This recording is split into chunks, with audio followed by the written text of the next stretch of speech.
Hello बच्चों, कैसे हो आप सभी। उम्मीद करता हूँ आप सभी अच्छे होंगे और अच्छे से पढ़ाई कर रहे होंगे।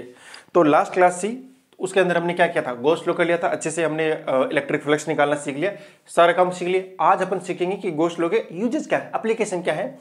तो अपन स्टार्ट कर लेते हैं सबसे पहले किससे, एक इनफाइनाइट वायर से। देखो, इनफाइनाइट वायर से पहले मैं बताऊंगा कि ये आपको लगाना कहाँ है। आपको सोचना चाहिए कि आपको कहाँ लगाना चाहिए, कहाँ नहीं लगाना चाहिए।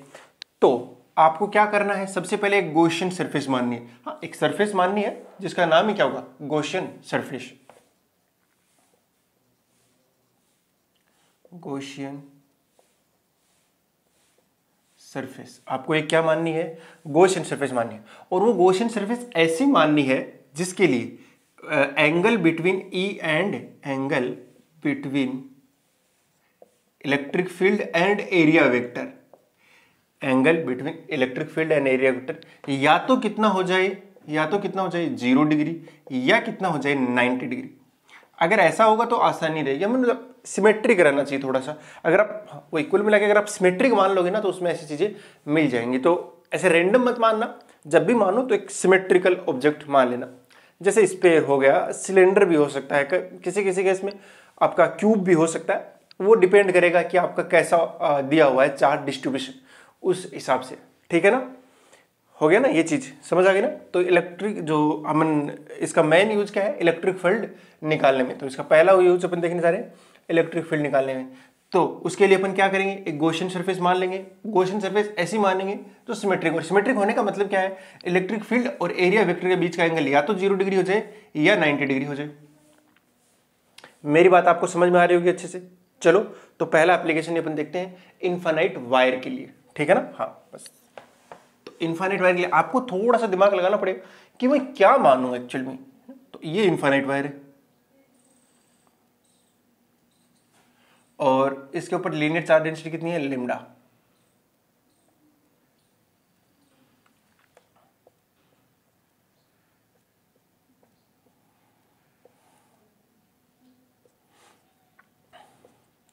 ठीक है जी। और इसके इस पॉइंट P के ऊपर आपको क्या मानना है, क्या निकालना है, इलेक्ट्रिक फील्ड निकालना है। ये कितने का, इनफाइनाइट लेंथ का। इसका हम पहले भी कर चुके हैं लेकिन वो अलग तरीके से किया था, है ना। उसका एक जनरल केस बना किया था कि फाइनाइट लेंथ को, फिर उसे इनफाइनाइट बना दिया एंगल के हिसाब से। बट यहाँ अपन जनरली वो आंसर उतना ही आएगा, बट अपन यहाँ गॉस लॉ का यूज करना चाहते हैं। तो आप ये ध्यान से देखिए, ये अपना वायर हो गया इनफाइनाइट लेंथ का, ये ध्यान से दिखाई दे रहा होगा आपको। हाँ जी, और ये वाला पॉइंट जो है वो यहाँ पे है, जो P पॉइंट है वो यहाँ पे है। तो यहाँ से इलेक्ट्रिक फील्ड लाइंस निकलेंगे और यहाँ जाएंगे। तो इस P पॉइंट के ऊपर इलेक्ट्रिक फील्ड लाइंस ऐसी हो गई, बोलो यस और नो।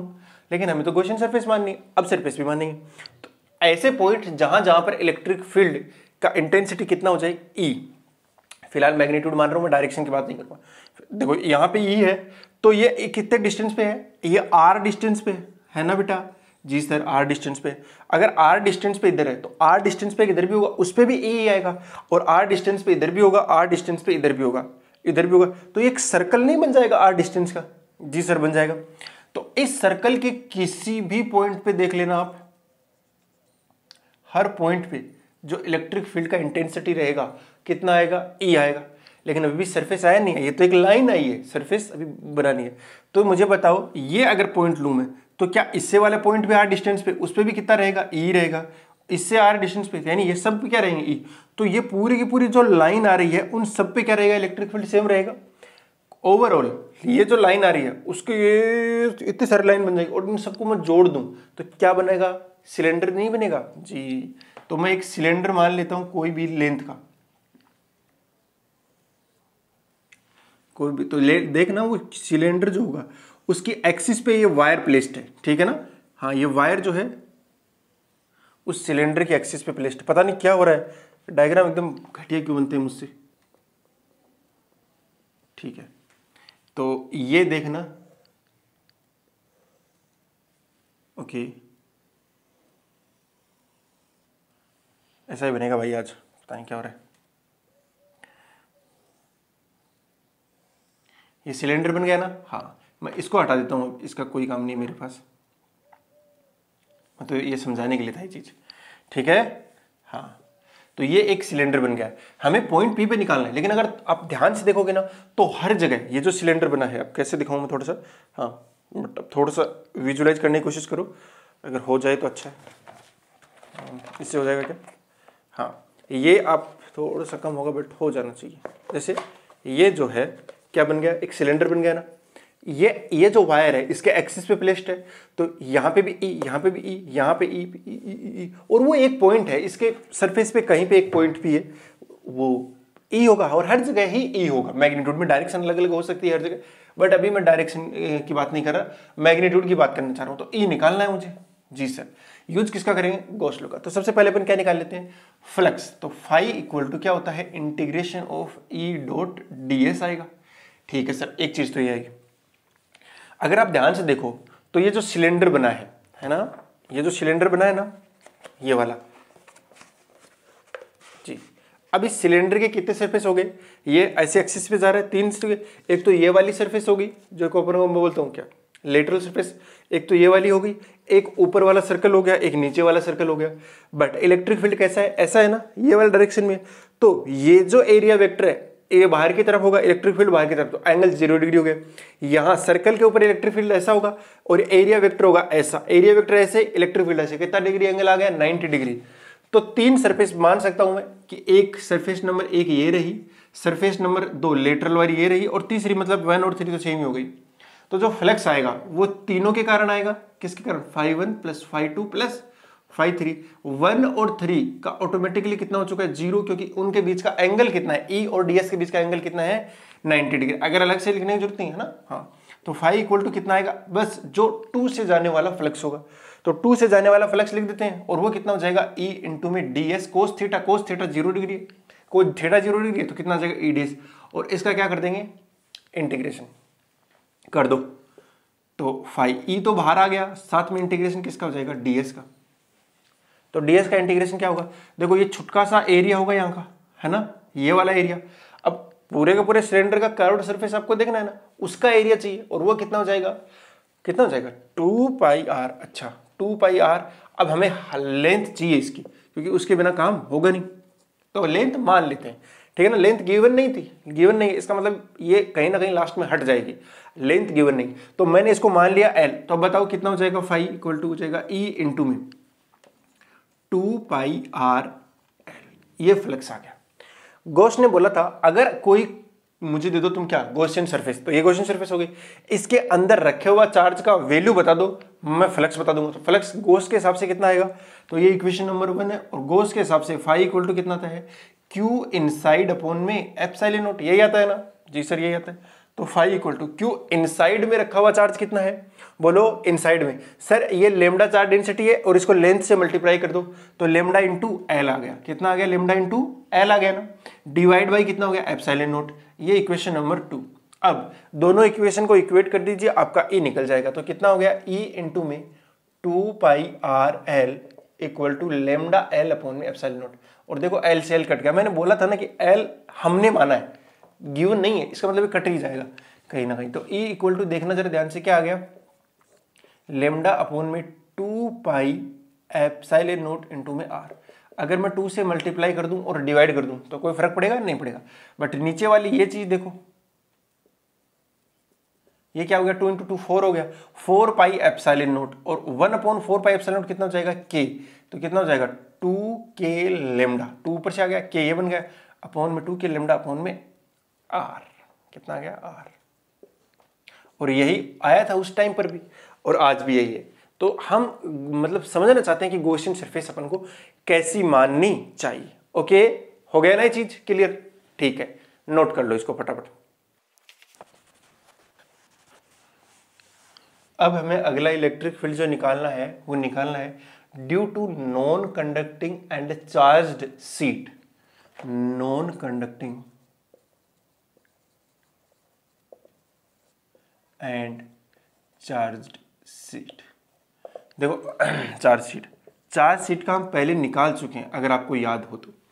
एक इनफाइनाइट लेंथ एंड ब्रेथ की एक चार्ज शीट आई थी, उसकी वजह से जो आया था वो कितना आया था? Electric field sigma upon 2 epsilon not आया था। देखो नॉन कंडक्टिंग है, तो नॉन कंडक्टिंग है तो चार्ज इसके एक साइड में रह सकता है, तो मैं एक सीट मान रहा हूँ। बट वो इनफाइनाइट लेंथ एंड ब्रेथ की तो मुझसे दिखा तो सकता नहीं पूरा, तो बट कुछ एक पार्ट दिखा रहा हूँ। ये इधर भी जा रही है ऐसे, ये ऊपर नीचे सब जगह जा रही है बेटा, ठीक है ना, हर जगह जा रही है, मतलब ये इनफाइनाइट लेंथ है, मतलब बोर्ड दिख रहा है ना, इस बोर्ड की इस साइड को उधर इनफाइनाइट तक, इसको भी इनफाइनाइट तक, इनफाइनाइट तक, इनफाइनाइट तक ले, तो क्या बन जाएगी, एक बहुत बड़ी सीट बनेगी बेटा, बनने वाली है ना, यस ओके। तो जरा ध्यान से देखो, इसके ऊपर जो चार्ज डेंसिटी है वो एक ही साइड है, पहले बता रहा हूँ एक ही साइड है, दोनों साइड नहीं है, तो इसके ऊपर क्या है, सिग्मा चार्ज डेंसिटी वाला चार्ज प्लेस्ड है, ठीक है ना।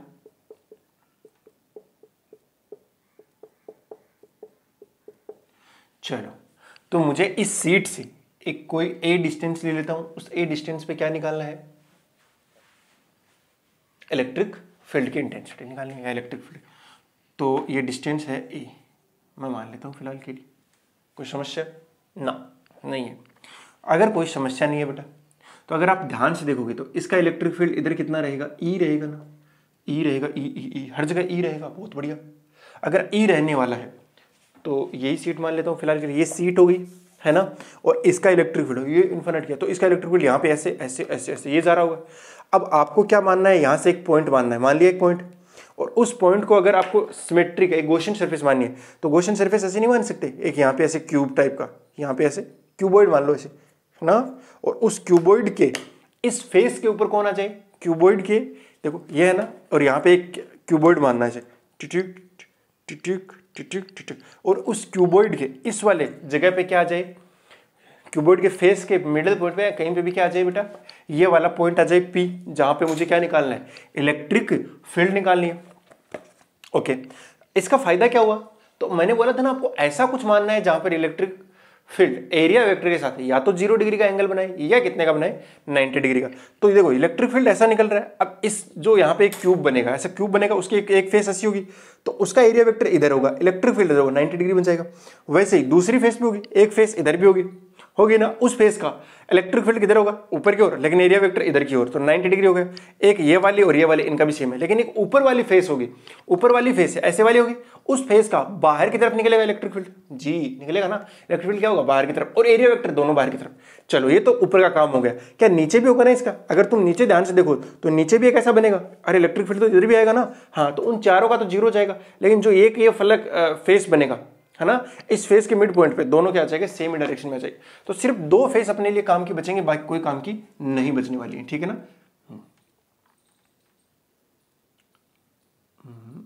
थोड़ा सा बना रहा हूं मैं,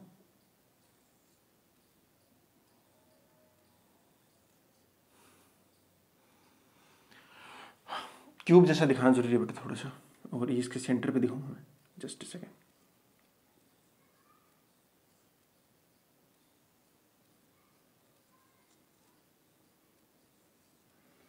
ये पॉइंट यहाँ पे है, अब इसके पीछे वाली साइड में भी होगा कुछ ऐसा,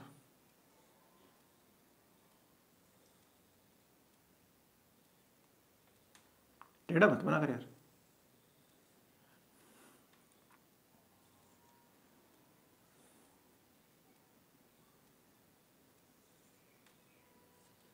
कुछ इस तरीके से बन गया ना, एक क्यूबॉइड बन गया, हाँ बन तो गया। और ये डिस्टेंस कितना था, ये डिस्टेंस हमने माना था ए माना था, बढ़िया। और ये जो फेस माना है, ये स्क्वायर फेस मान लूँ मैं, जी सर मान लीजिए, और इस स्क्वायर फेस की लेंथ या डी, साइड लेंथ मैंने कितनी मान लूँ, डी, इधर वाले की भी डी आएगी। देखिए चार्ज जो है वो एक ही साइड है, चार्ज क्या है, ओनली वन साइड, जो चार्ज है, चार्ज क्या है आपका, ओनली एट वन साइड, एक ही साइड पर, दोनों साइड नहीं है। हाँ, चार्ज डेंसिटी सिग्मा है, ठीक पता लग गया। तो फाई इक्वल टू कितना होता है, ई डॉट डी एस होता तो है सर। देखो यहाँ वाली जो बाकी फेसेस हैं, ये ऊपर वाली, इधर वाली, आगे वाली, पीछे वाली, इनका तो कितना हो गया, 0। क्यों, क्योंकि इलेक्ट्रिक फील्ड जो होगा वो इस डायरेक्शन में आएगा ना, जी सर आएगा, इलेक्ट्रिक फील्ड इस डायरेक्शन में। अगर इलेक्ट्रिक फील्ड इस डायरेक्शन में है तो एरिया वेक्टर के साथ कितना एंगल बनेगा, 90 डिग्री बनेगा। लेकिन इस वाले का तो नहीं बनेगा, सीधी सी बात है। हाँ, तो ये स्क्वायर है, तो इसका कितना आ जाएगा, बोलो कितना आएगा, ये आ जाएगा ई इंटू में डी एस मतलब इसका एरिया होगा, टोटल एरिया कितना हो जाएगा, डी स्क्वायर। देखो बेटा ये इधर वाला है, एक इधर वाले भी तो होगा, इधर भी इलेक्ट्रिक फील्ड आएगा। हाँ, तो ये देखो ये वाली फेस है, इसका एरिया भी अपन को काउंट करना पड़ेगा। तो कितना हो जाएगा, टोटल 2 टाइम्स हो गया, टोटल कितना हो गया, 2 टाइम्स, तो 2 ED स्क्वायर आ गया। भाई बढ़िया, आ जाने तो कोई समस्या ही नहीं है। ये तो हो गया इसकी डेफिनेशन के हिसाब से, लेकिन एक चीज और बोली थी गॉस ने, क्या बोली थी कि आप हमें क्या दे दो, इस पूरी गॉसियन सरफेस, इसको मान लिया मैंने, इस गॉसियन सरफेस के अंदर चार्ज की वैल्यू बता दूंगा, फ्लक्स बता दूंगा तुरंत। तो फ्लक्स कितना आएगा भैया, वो आता है क्यू इनसाइड अपॉन में एप्सिलॉन नॉट, और क्यू इनसाइड की वैल्यू कितनी है, बोलो सिग्मा इनटू, देखो चार्ज एक ही साइड है, तो ये जितना इसका एरिया ये कवर किया इसने यहाँ पे, ये वाला एरिया है ना, आपको तो वही लेना है ना इस एरिया के अंदर, तो चार्ज डेंसिटी है सिग्मा, एरिया इसका आ जाएगा, और एरिया कितना भैया डी स्क्वायर ही है ना। जी सर, इसके इस साइड चार्ज है ही नहीं तो वो वाला काउंट नहीं होगा, है ना, चार्ज एक ही साइड है, तो सिग्मा डी स्क्वायर आ गया, बहुत बढ़िया। अगर ये आता है तो फाई कितना आ गया, वो आ गया, ये तो इक्वेशन नंबर 1 थी, और ये कितना आ गया, सिग्मा डी स्क्वायर अपॉन में एप्सिलॉन नॉट, ये आ गया सिग्मा इक्वेशन नंबर 2। अब दोनों को इक्वेट कर देंगे, तो इक्वेट करेंगे तो कितना आ गया बेटा, 2 इंटू में डी स्क्वायर बराबर सिग्मा डी स्क्वायर अपॉन में एप्सिलॉन नॉट, और थोड़ा सा ध्यान से देखोगे तो डी से डी कैंसिल, डी स्क्वायर से, तो ई की वैल्यू आ गई सिग्मा बाई 2 एप्सिलॉन नॉट। अरे वाह, पहले भी इतना ही आ रहा था ना, जब नॉन कंडक्टिंग सीट हो और उसके चार्ज एक ही साइड में हो, डेंसिटी कितनी हो सिग्मा, तो कितना आता है सिग्मा अपॉन 2 एप्सिलॉन नॉट। याद रहे मैंने क्या बोला था, यदि आपको इस साइड चार्ज डेंसिटी सिग्मा 1 दे रखी है और दूसरी साइड सिग्मा 2 दे रखी है, तो यहाँ सिग्मा 1 प्लस सिग्मा 2 आ जाएगा। क्लियर हो गई ये बात, बहुत बढ़िया।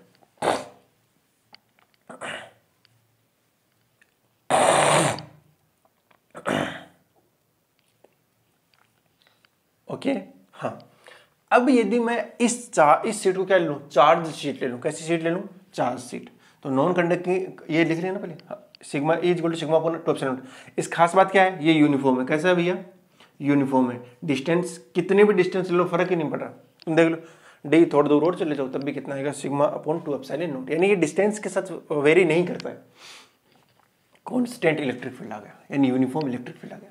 तो कंडक्टिंग होगा, अब कंडक्टिंग का देखते हैं, है ना, कंडक्टिंग सेम होगा, सब कुछ सेम होगा, सब कुछ सेम होगा, बट चार्ज होगा वो दोनों साइड होगा। क्या होगा बेटा, चार्ज दोनों साइड होगा। अगर चार्ज दोनों साइड होगा तो डबल हो जाएगी ना ये चीज क्या हो जाएगी, डबल। अगर डबल हो जाएगी तो 2 आ जाएगा यहाँ पर, और 2 आएगा तो यहाँ पे क्या आ जाएगा 2, और इसका डबल हो जाएगा, इसका डबल कितना हो जाएगा, सिग्मा अपॉन एप्सिलॉन नॉट। ये बात समझ आ गई होगी। अगर क्या है, चार्ज है तो चार्ज होगा, मतलब चार्ज शीट है तो कैसी होगी भैया, कंडक्टिंग होगी, तो दोनों साइड चला जाएगा चार्ज, ओके ना, हाँ, तब कितना आता है sigma upon epsilon naught. Okay, और इन सब रिजल्ट्स को अपन कैपेसिटर में भी काम में लेने वाले हैं, डोंट वरी, आएगा ये चीज काम तो बस ये हो गया ना। अरे सिंपल है बेटा, अगर चार्ज मतलब कंडक्टिंग सीट हुई तब भी, चलो बढ़िया है फिर तो। ओके, अगला था बेटा कंडक्टिंग स्पेयर के लिए, चार्ज लेता हूं, चार्ज कंडक्टिंग स्पेयर। तो देखो भैया, कंडक्टिंग है तो चार्ज कंडक्ट कर सकता है, यानी मूव कर सकता है उसके अंदर, और अगर कंडक्टिंग ले लिया, उसे चार्ज दिया, तो वो चार्ज कहाँ जाएगा, जितना दूर जा सकता है उतनी दूर, और सबसे दूर स्पेयर दिए तो स्पेयर पे सबसे दूर कहाँ गया, उसके सरफेस पे आ जाएगा। सीधी सी बात है ना, चाहे वो होलो हो चाहे कैसा हो, सॉलिड हो, चार्ज हमेशा ही कैसा रहेगा। मैंने 2 केस होते हैं इसके अंदर, एक तो होलो स्पेयर हो या सॉलिड हो, तो दोनों के अंदर ही सेम रिजल्ट आने वाला है, सेम टू सेम चीज आएगी। ओके, तो कितना आएगा, तो ये देखो, ये है भैया वो स्पेयर ना, बढ़िया तो बनेगा ही नहीं मुझसे, ऐसा लग रहा है, छोटा बना दूंगा तो बढ़िया बन जाएगा। ये हो गया, चार्ज है, चार्ज कहाँ पे है, यहाँ पे है।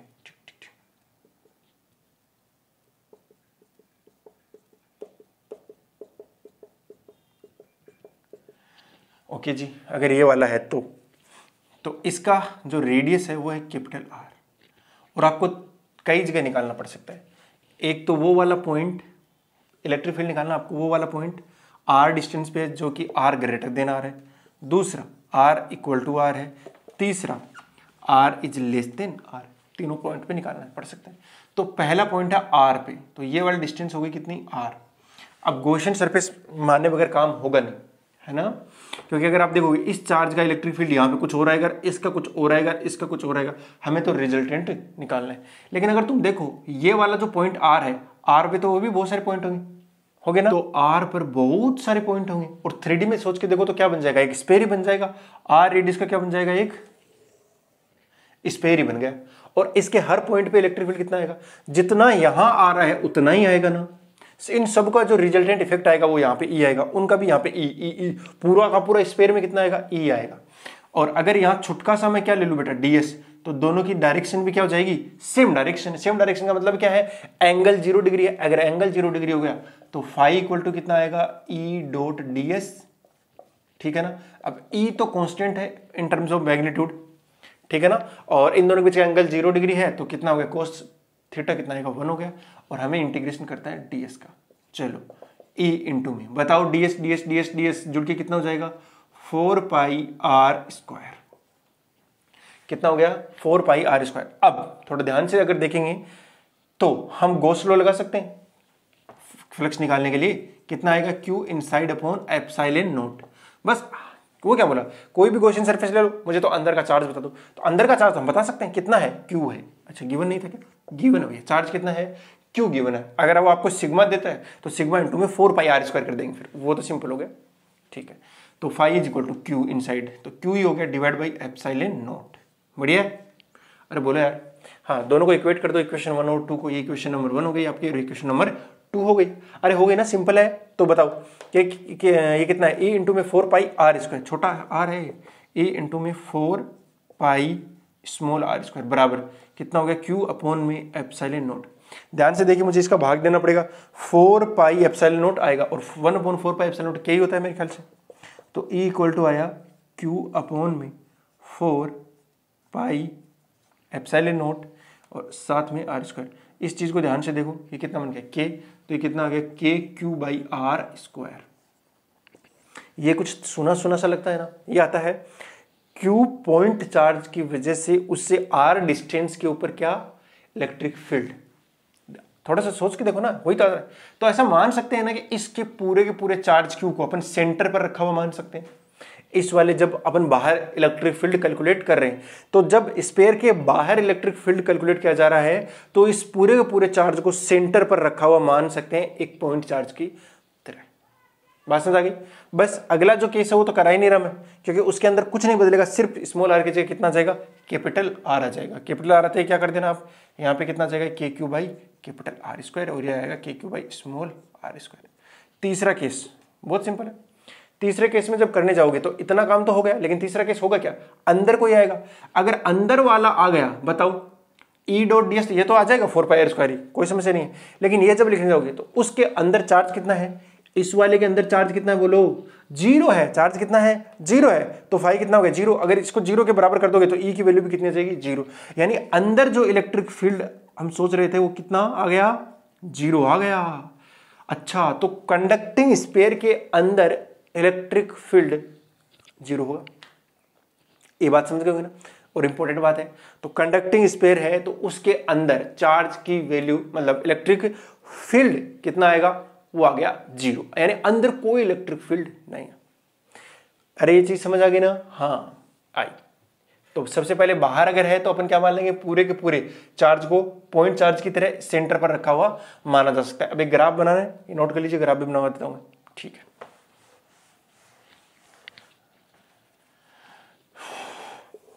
ग्राफ कुछ ऐसा है बेटा कि आपको इलेक्ट्रिक फील्ड और आर के बीच का बनाना है। तो देखो आर यानी जब तक सरफेस पे नहीं पहुंचते हैं तब तक तो इलेक्ट्रिक फील्ड कितना रहेगा, 0, और सरफेस पे पहुंचते ही कितना हो जाएगा, के क्यू बाई आर स्क्वायर, और उसके बाद डिक्रीज करता रहेगा।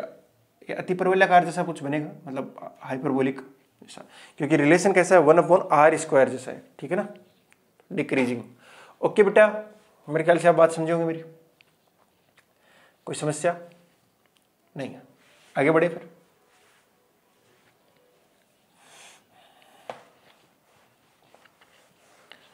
अगर मैं, ये तो कंडक्टिंग था, अगर नॉन कंडक्टिंग और होलो ले लूं तो तब भी चार्ज कहां रहेगा, सरफेस पे। अगर चार्ज सरफेस पे ही है तो नोट डाल के, अगर कोई बात लिखना चाह रहे हो तो नोट डाल के लिख देना कि अगर मैंने कैसा ले लिया, नॉन कंडक्टिंग और होलो, कैसा, non conducting and hollow sphere, non conducting and hollow sphere अगर मैंने ले लिया तो क्या होगा भैया, बोलो।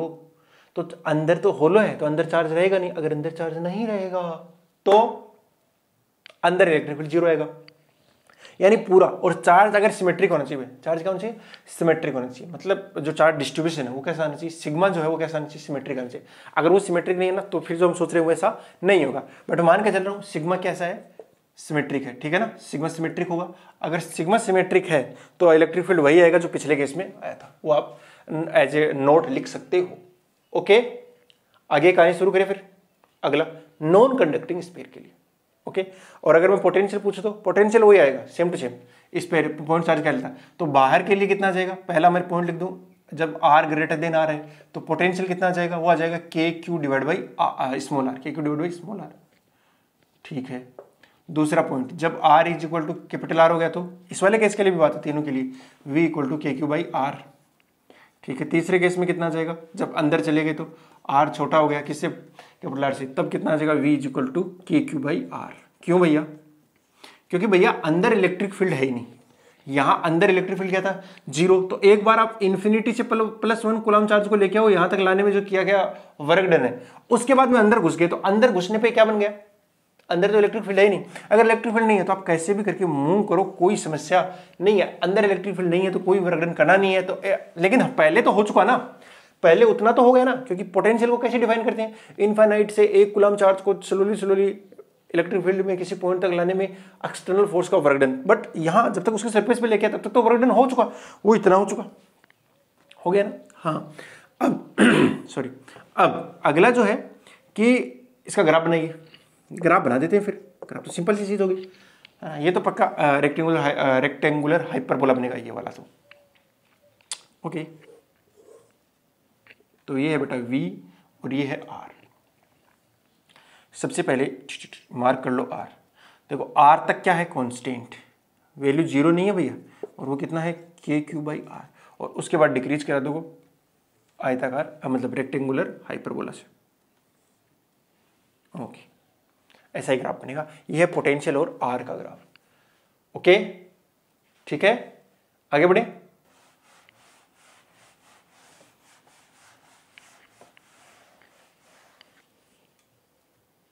अगला क्या है, नॉन कंडक्टिंग है एंड सॉलिड स्फीयर है। कैसा, non conducting and solid sphere. तो इसमें जो चार्ज है वो जहां देंगे वैसा ही रह जाएगा, और हमने पूरे के पूरे वॉल्यूम के अंदर चार्ज दिया हुआ है, ठीक है ना, पूरे के पूरे वॉल्यूम के अंदर। इसका रेडियस तो आ रही है, और इसके ऊपर जो वॉल्यूम चार्ज डेंसिटी है वो कितनी है, रो। तो चार्ज क्या है, इसमें पूरे में प्लेस्ड है।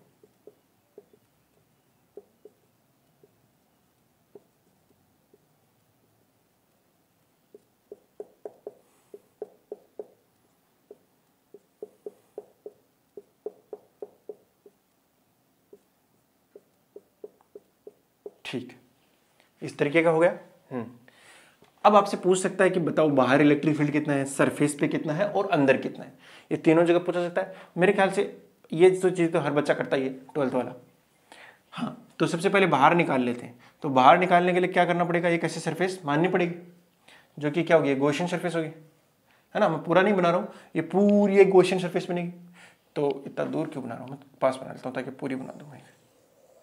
तो बाहर के लिए पहला पॉइंट ले रहा हूं मैं, जब r is greater than r है, तो यहां पे इलेक्ट्रिक फील्ड हर जगह क्या आएगा, यूनिफॉर्म है ना, मतलब मैग्नीट्यूड में यूनिफॉर्म है, क्योंकि r डिस्टेंस पे। अब ध्यान से देखना, सिमेट्रिक चार्ज था पूरा पूरा, मतलब यूनिफॉर्म चार्ज वो था डिस्ट्रीब्यूशन, ठीक है। और यहाँ का अगर मैं एक ds ले लूँ तो फाई कितना जाएगा, वो आएगा सर E डॉट ds, और इसका कर दो सरफेस इंटीग्रल करना जरा, फाई इक्वल टू ई तो कांस्टेंट है, बाहर आ जाएगा, साथ में क्या बच गया, ds। अरे डॉट किया कोस थीटा किया, दोनों एक डायरेक्शन में है, ये रहा ds, इसी डायरेक्शन में 0 आ गया। तो फाई इक्वल टू कितना आ गया, e इंटू में 4 पाई r स्क्वायर। ओके, कितना आ गया, 4 पाई r स्क्वायर। अब दूसरा क्या बोलता है कि अंदर का चार्ज दे दो, तुम मुझे अंदर का चार्ज दे दो, मैं तुम्हें फ्लक्स दे दूंगा। तो अंदर का चार्ज कितना आया, अच्छा सर अंदर का चार्ज बताना है, इसकी चार्ज डेंसिटी है सर रो। हाँ, अगर रो चार्ज डेंसिटी है ना सर, तो मैं इसके वॉल्यूम से मल्टीप्लाई कर दूंगा तो क्या चाहिए। अब कुछ बच्चे गलती करते हैं, इसके वॉल्यूम से मल्टीप्लाई नहीं करना है, आपको केवल इसी के वॉल्यूम से मल्टीप्लाई करना है, क्योंकि जो चार्ज है वो इतने वॉल्यूम के अंदर ही है, इतने वॉल्यूम में नहीं है। अगर इतने में ही है, अगर इतने में ही है तो कितना आ जाएगा बोलो, Q इनसाइड, बोलो ना, रो इनटू में वॉल्यूम, और वॉल्यूम कितना होगा 4/3 पाई कैपिटल R क्यूब करना है भाई, छोटा R क्यूब नहीं करना, क्योंकि इसका जो वॉल्यूम है उतने के अंदर ही चार्ज है, ठीक है, divide by epsilon not. Cool, कोई समस्या है? नहीं होनी चाहिए समस्या।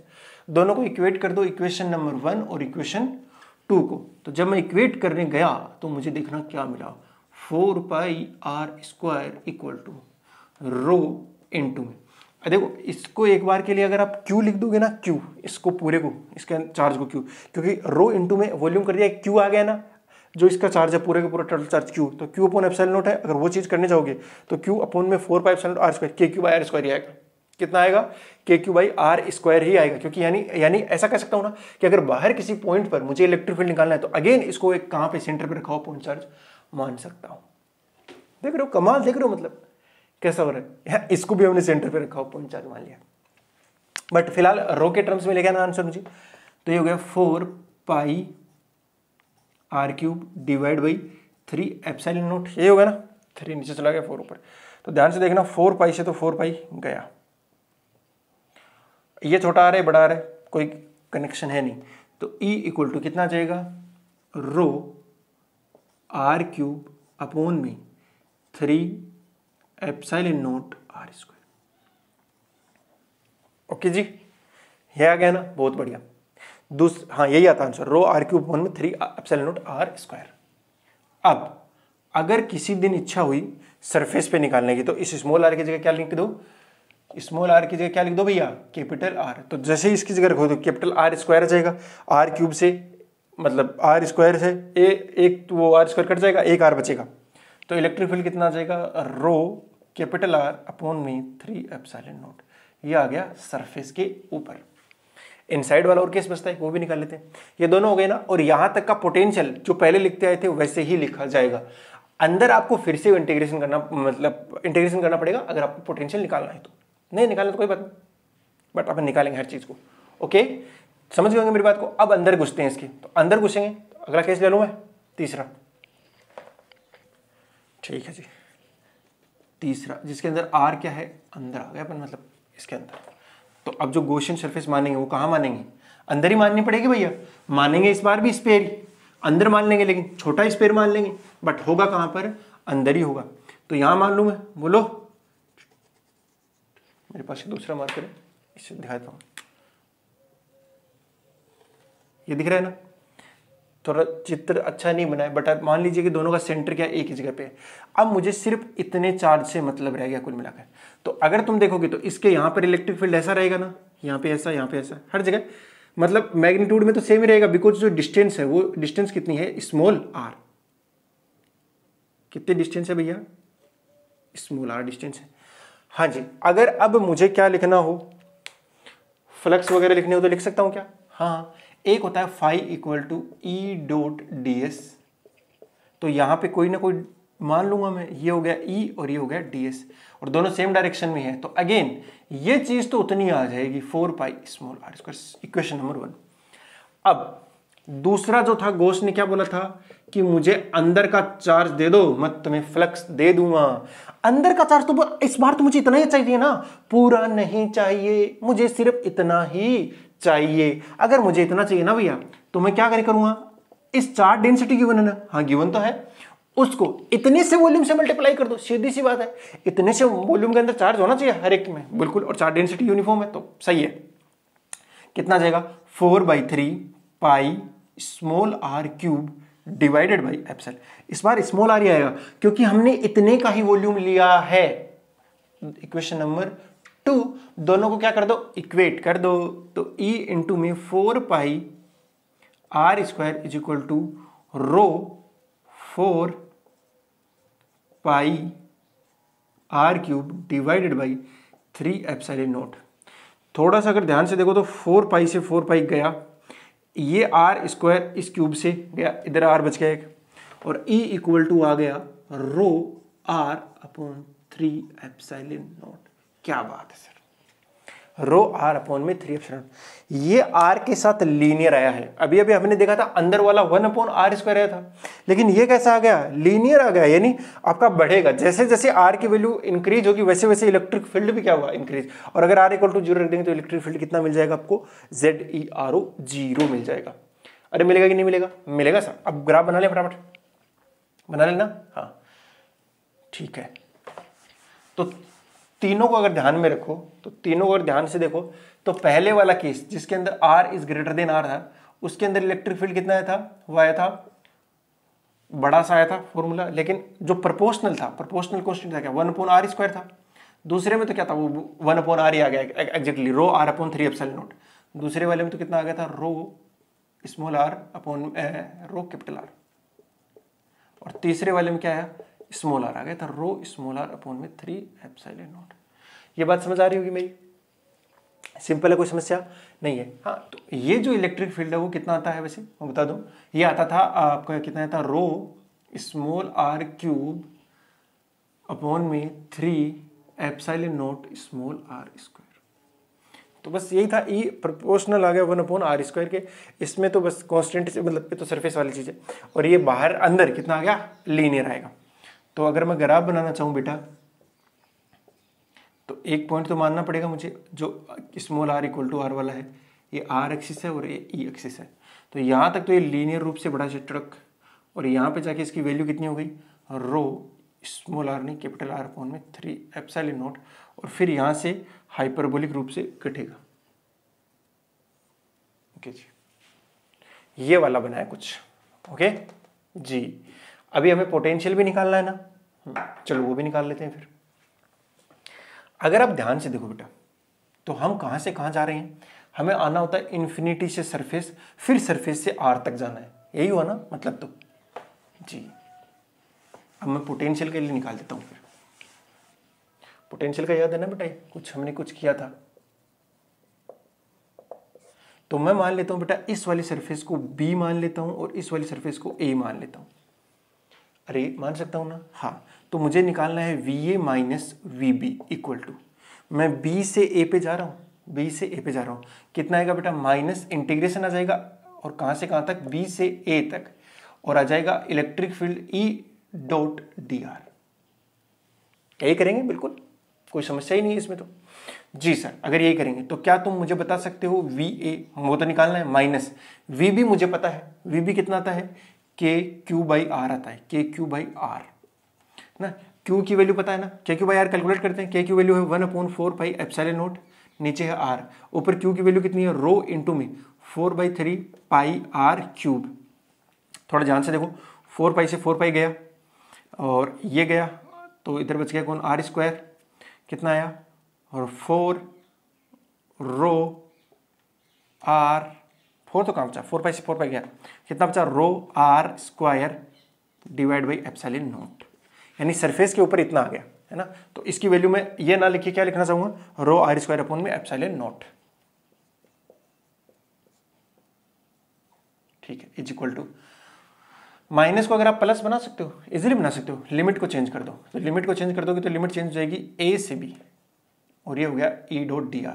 दोनों सेम डायरेक्शन में जाएंगे वैसे, देखो E डॉट dr दोनों सेम डायरेक्शन में जा रहे हैं, बिल्कुल, तो हट जाएगा, मतलब डॉट वाला हट जाएगा, और थीटा जो है 0 हो गया, तो कोस थीटा हो जाएगा 1।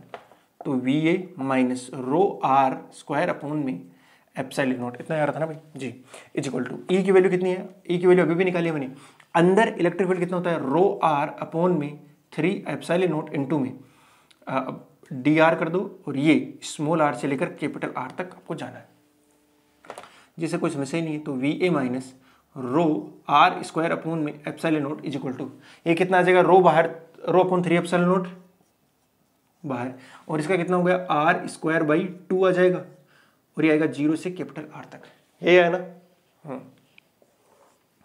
ओके, तो ध्यान से देखो, VA equal to rho R square upon में एप्सिलॉन नॉट, ये 3 कहाँ चला गया वैसे, 3 भी तो आना चाहिए था ना, 3 आएगा भैया, वही मैं सोचा कुछ तो कमी लग रही है। अब नहीं है कमी, ठीक है। प्लस में हो गया ये चीज, रख दो अपर लिमिट माइनस 0 से नहीं है ना, लोअर लिमिट, तो रो अपॉन में 3 एप्सिलॉन नॉट इनटू में अपर लिमिट कितना हो गया r square by 2 minus small r square by 2। एक काम करो, इस आर को तो बाहर ले लो, किस को ले लो,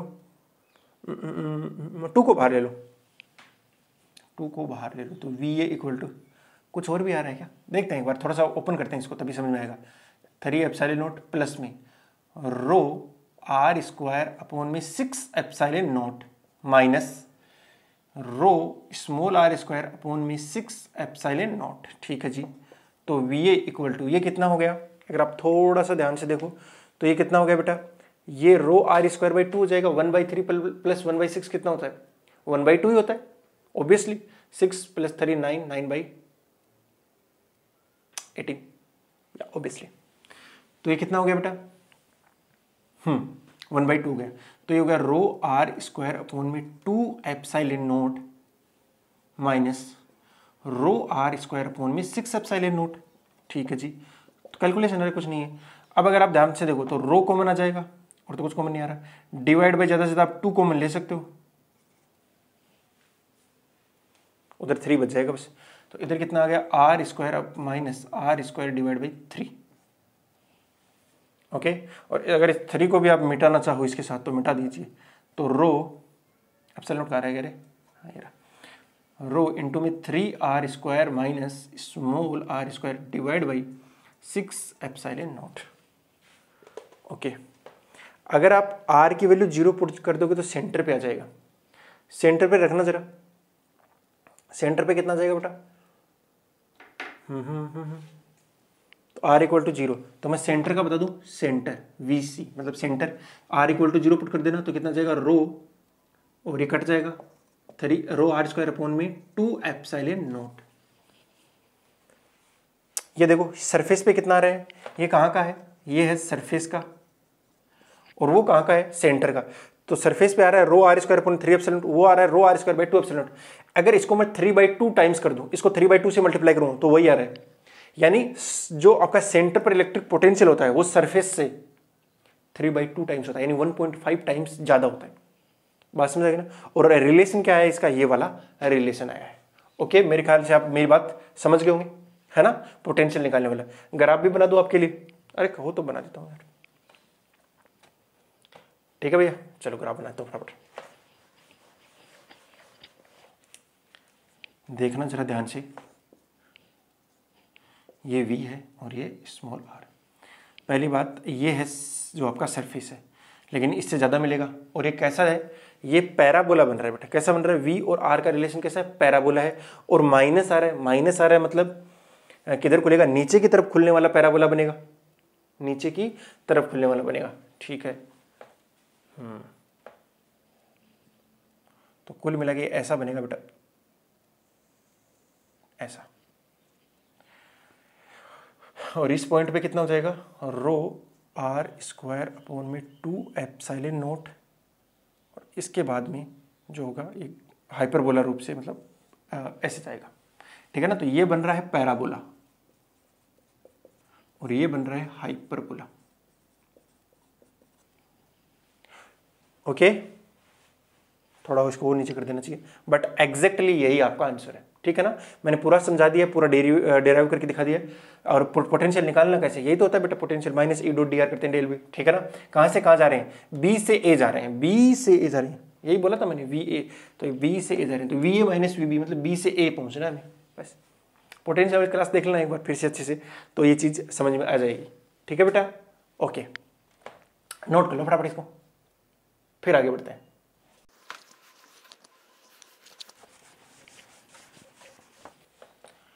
अगला क्वेश्चन है वो ये बोल रहा है कि ये अपने पास में स्फीयर है नॉन कंडक्टिंग, इसके अंदर चार्ज डेंसिटी भी है, बढ़िया, ठीक है ना, कोई समस्या नहीं है। समस्या एक है, वो समस्या ये है बेटा कि इसका जो ये लीनियर चार्ज मतलब वॉल्यूम चार्ज डेंसिटी है ना, वो यूनिफॉर्म नहीं है। और वॉल्यूम चार्ज डेंसिटी कैसा है, rho equal to alpha upon X, ये वाला है। Rho equal to alpha upon X, इसका मतलब, और ये एक्स जो है वो सेंटर से क्या डिस्टेंस है, एक्स क्या है, डिस्टेंस फ्रॉम सेंटर। तो आपको क्या करना है, find out electric field outside this sphere. किसी भी एक डिस्टेंस पे मान सकते हो आप, और इसका जो रेडियस है वो तो हो गया कैपिटल आर, और आपको आर डिस्टेंस के ऊपर कोई पॉइंट पी है जो कि आर क्या है, बाहर है, इस स्फीयर के क्या है, बाहर है, वहां पे आपको इलेक्ट्रिक फील्ड फाइंड करना है। समझ गए ना क्वेश्चन? क्वेश्चन आप अपनी लैंग्वेज में ही लिखना है ना, ताकि नोट्स एकदम अच्छे से बन जाए। चीजें समझ तो आ ही रही हैं, लिखते भी जाना साथ साथ, और अपनी भाषा में लिखना, ताकि जब रिवीजन करो तो आपको पता रहे कि आपने अपनी भाषा में क्या लिखा था, वो चीजें ज्यादा समझ में आती हैं बजाय इसके कि मास्टर लिखी। तो यहाँ पे एक स्पेयर मानूंगा मैं, वो गॉसियन सरफेस स्पेयर हो गया, बहुत बढ़िया। अब अगर आप ध्यान से देखो बेटा, तो यहाँ हर जगह क्या आएगा, ई आएगा। हाँ, भले ही ये जा रहा है कैसा है, नॉन यूनिफॉर्म है, बट अगर आप ये एक्स के साथ वेरी कर रहे हैं ना, बहुत बढ़िया। तो अगर मैं मान लेता हूँ कि इसका टोटल चार्ज कितना है, क्यू, तो टोटल चार्ज क्यू होने की केस के अंदर मैं मान सकता हूँ ना कि पूरे के चार्ज को कहाँ मान लूँ, सेंटर के ऊपर, हर बार ये कर रहे हैं, तो कितना आ जाएगा, के क्यू अपॉन में स्मॉल आर स्क्वायर। अगर मुझे क्यू की वैल्यू पता लग जाए तो मजा ही आ जाए, तो मैं क्यू निकाल लेता हूँ, ठीक है ना। क्यू के लिए क्या करूँगा मैं, क्यू के लिए मैं क्या करूँगा, क्यू के लिए भैया मैं एक स्मॉल एक क्या ले लूँगा, यहाँ पे एक ले लूँ मैं एक स्पेयर। देखो ये मैं मान लेता हूँ कि कोई ना कोई डिस्टेंस का तो मुझे मानना पड़ेगा, फिलहाल के लिए एक्स ही मान लेता हूँ, एक्स के साथ वेरी कर रहा था, ठीक है। ये एक्स का एक मैंने स्पेयर लिया, लेकिन ये होलो स्पेयर है, ठीक है ना। मैं एक शेल बनाना चाहता हूँ, और उस शेल की थिकनेस होगी डीएक्स, ठीक है ना, ये हो गया। और इसका कुछ ना कुछ वॉल्यूम भी आएगा, अरे आएगा कि नहीं आएगा, जी सर आएगा इसका वॉल्यूम। तो क्या इसका चार्ज निकाला जा सकता है, जी सर इसका चार्ज निकाला जा सकता है। तो क्यू की चार्ज कैसे निकाला जाएगा, चार्ज डेंसिटी इनटू में उसका वॉल्यूम डीवी। चार्ज डेंसिटी कितनी है, एक्स डिस्टेंस के ऊपर, अल्फा बाई एक्स पता है, वॉल्यूम पता है क्या इसका, अरे छुटका सा है लेकिन वॉल्यूम पता है क्या, नहीं पता सर। तो ध्यान से मैं समझाने की कोशिश कर रहा हूँ, जो मैंने पहले एक्स डिस्टेंस का लिया है, तुम उसको एक बार काट के बाहर ऐसे बिछा दो तो वो गोल मोटोल बनेगा, और वो उसका मतलब एरिया कितना हो जाएगा, उसका एरिया कितना हो जाएगा, 4 पाई आर स्क्वायर। थोड़ा सा यार 3D में फील करने की कोशिश करना, देखना ये कुछ इस तरीके का बना है ना, और इसका एरिया कितना है, 4 पाई आर स्क्वायर है, इसका एरिया हो गया बेटा 4 पाई आर स्क्वायर, ठीक है। और वो जो थिकनेस है वो कितनी है, डीएक्स है, इसकी थिकनेस कितनी है, डीएक्स। तो मैं थोड़ा सा ज्यादा दिखा रहा हूं मुझे, ये वाली थिकनेस है उसकी डीएक्स, ये होगी ना, है बहुत ही कम, है बहुत ही कम, लेकिन आप इतना देखने की कोशिश करिए। क्या मैं इसको ऐसे मिला दूं बेटा, मिला दूं ना, मिला दीजिए। क्या दिखाई दे रहा है, सिलेंडर नहीं दिखाई दे रहा, जी सर दिखाई दे रहा है। तो इसका जो नीचे वाला बेस है या ऊपर वाला, इसका एरिया लगभग इक्वली होगा, वो कितना है, 4 पाई एक्स स्क्वायर।